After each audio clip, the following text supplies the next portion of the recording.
할렐루야, 이 새벽에 하나님의 말씀을 사모함으로 나오신 우리 모든 성도님들을 축복하고 환영합니다. 오늘 우리에게 주신 하나님의 말씀은 마태복음 9장 14절부터 26절까지입니다. 본문의 말씀을 제가 봉독하겠습니다. 그때 요한의 제자들이 예수께 나와 이르되 우리와 바리새인들은 금식하는데 어찌하여 당신의 제자들은 금식하지 아니하나이까? 예수께서 그들에게 이르시되 혼인집 손님들이 신랑과 함께 있을 동안에 슬퍼할 수 있느냐? 그러나 신랑을 빼앗길 날이 이르리니 그때에는 금식할 것이니라. 생배 조각을 낡은 옷에 붙이는 자가 없나니 이는 기운 것이 그 옷을 당기어 헤어짐이 더하게 되며 새 포도주를 낡은 가죽 부대에 넣지 아니하나니 그렇게 하면 부대가 터져 포도주도 쏟아지고 부대도 버리게 됨이라. 새 포도주는 새 부대에 넣어야 둘이 다 보존되느니라. 예수께서 이 말씀을 하실 때에 한 관리가 와서 절하며 이르되 내 딸이 방금 죽었사오나 오셔서 그 몸에 손을 얹어 주소서. 그러면 살아나겠나이다 하니 예수께서 일어나 따라가심에 제자들도 가더니 12해 동안이나 혈루증으로 앓는 여자가 예수의 뒤로 와서 그 겉옷가를 만지니 이는 제 마음에 그 겉옷만 만져도 구원을 받겠다 함이라. 예수께서 돌이켜 그를 보시며 이르시되 딸아 안심하라, 내 믿음이 너를 구원하였다 하시니 여자가 그 즉시 구원을 받으니라. 예수께서 그 관리의 집에 가사 피리 부는 자들과 떠드는 무리를 보시고 이르시되 물러가라, 이 소녀가 죽은 것이 아니라 잔다 하시니 그들이 비웃더라. 무리를 내보낸 후에 예수께서 들어가사 소녀의 손을 잡으심에 일어나는지라. 그 소문이 그 온 땅에 퍼지더라. 아멘. 오늘 말씀은 절박함, 우리 신앙이 회복해야 될 마음이라는 제목으로 나누기를 원합니다.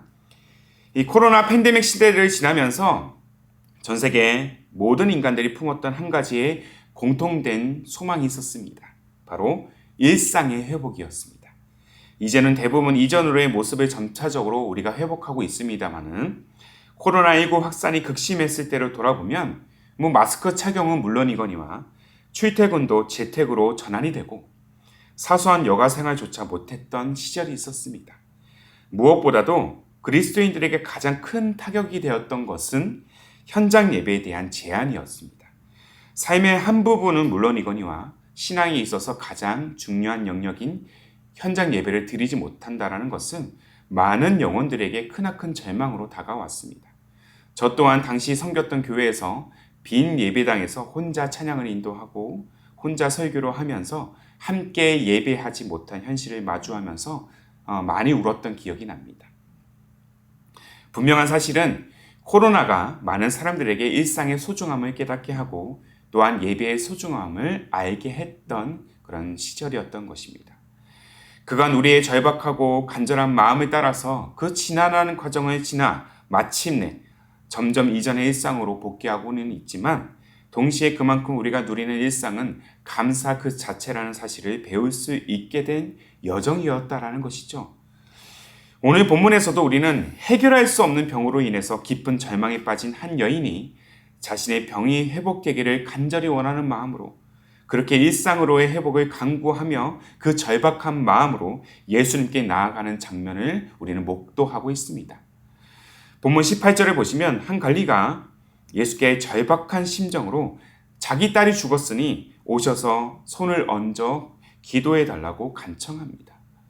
예수님은 딸을 보러 관리의 집으로 향하던 그 순간에 자신의 옷깃에 이상한 느낌을 받습니다. 수많은 무리들을 헤집고 예수님께 다가온 12해 동안 혈루증으로 고통받는 이 여인이 예수님의 그 옷깃을 잡은 것입니다. 예수님과 그 여인의 만남은 아주 찰나의 순간이었습니다. 예수님의 입장에서는 그 느낌, 그 옷깃의 느낌을 그냥 지나쳐도 아무런 상관이 없었어요.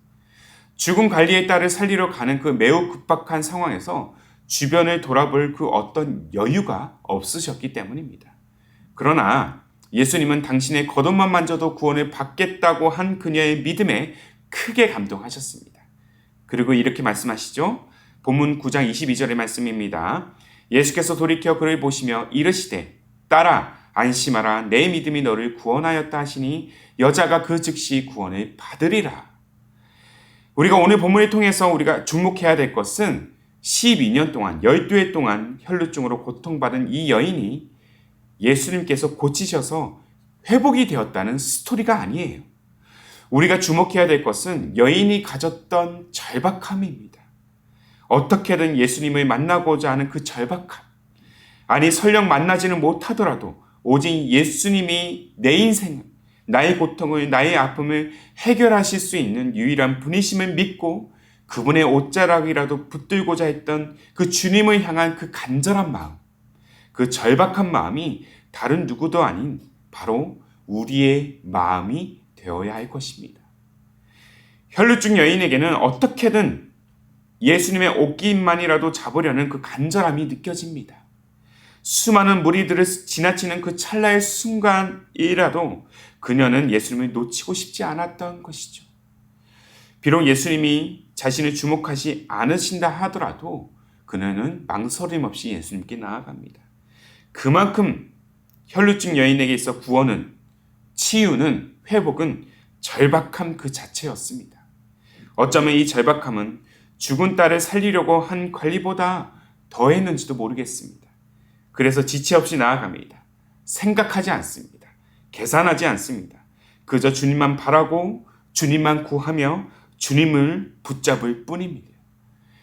사랑하는 성도 여러분, 우리 신앙에서 많은 부분을 잃어버렸고 또 회복해야 될 중요한 마음이 있다면 바로 이 절박함일 것입니다.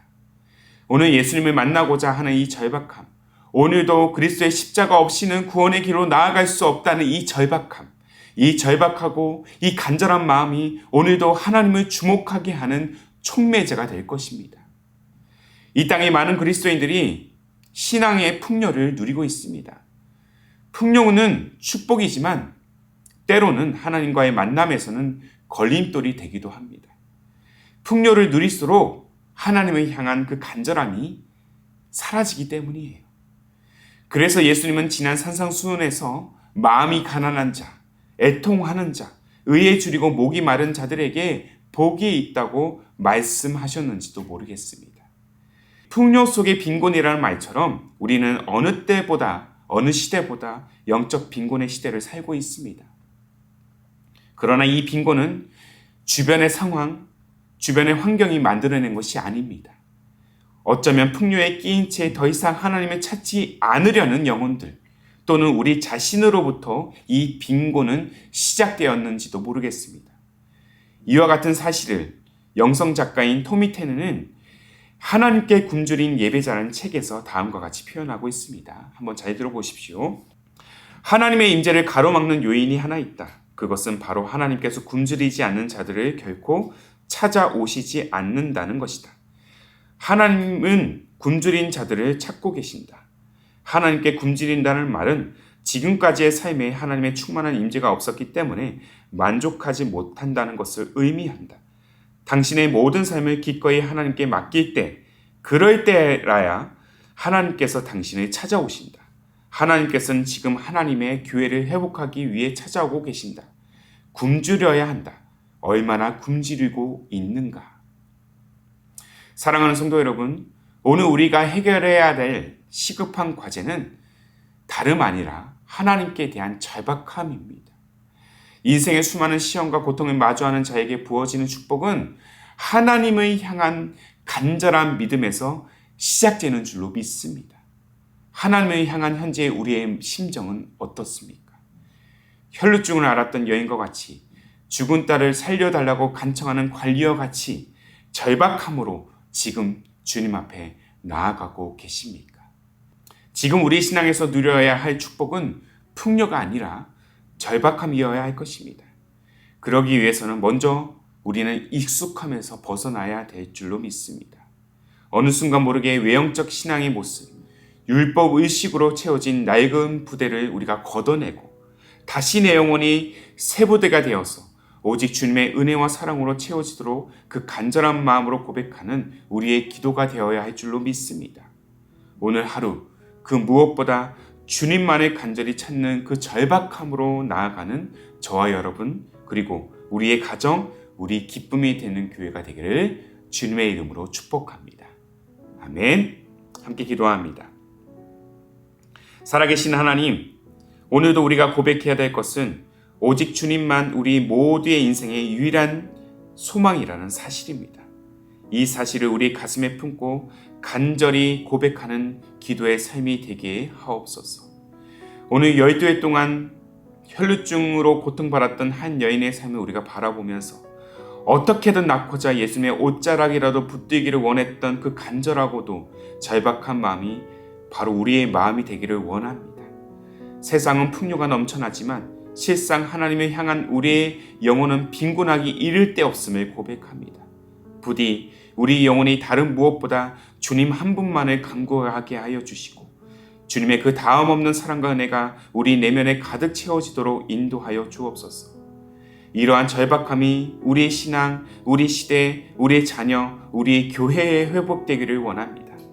영적 빈곤에 처한 이 시대가 외식과 율법 의식으로 가득한 낡은 부대를 걷어내고 오직 주님의 사랑, 주님의 은혜, 그리스도의 십자가, 그리스도의 복음으로 가득 채우는 새 부대가 되게 하옵소서. 주님 한 분만으로 만족합니다. 주님만을 간절히 원합니다. 때론 고통스러운 상황이 거듭된다 할지라도 치유와 회복의 이름이 되시는 주님만을 붙들어 우리의 마음을 그렇게 쏟아내는 우리의 신앙, 우리의 가정, 우리 기쁨이 되는 교회가 되게 하옵소서. 그렇게 우리의 절박함을 통해 회복의 자리로 이끄시는 주님, 예수님의 이름으로 기도하옵나이다. 아멘. 오늘도 주신 말씀을 따라 두 가지의 기도 제목을 붙들고 함께 기도하기를 원합니다. 먼저는 훈육성 빈곤이 가득한 우리 영혼이 절박한 심정으로 주님의 옷자락을 붙들 때 한량없는 주님의 은혜와 사랑이 우리 내면에 가득 채워지도록 주님 인도하여 주옵소서. 한 걸음 더 나아가 영적 빈곤에 처한 이 시대가 외식과 율법 의식으로 가득한 낡은 부대를 걷어내고 오직 주님의 사랑과 은혜, 그리스도의 복음으로 가득 채우는 그러한 새 부대가 되게 하옵소서. 이 두 가지의 기도 제목을 간절한 마음으로 함께 고백하시면서 기도로 하루의 삶을 열어가시기를 바랍니다. 함께 마음을 다해 기도하겠습니다.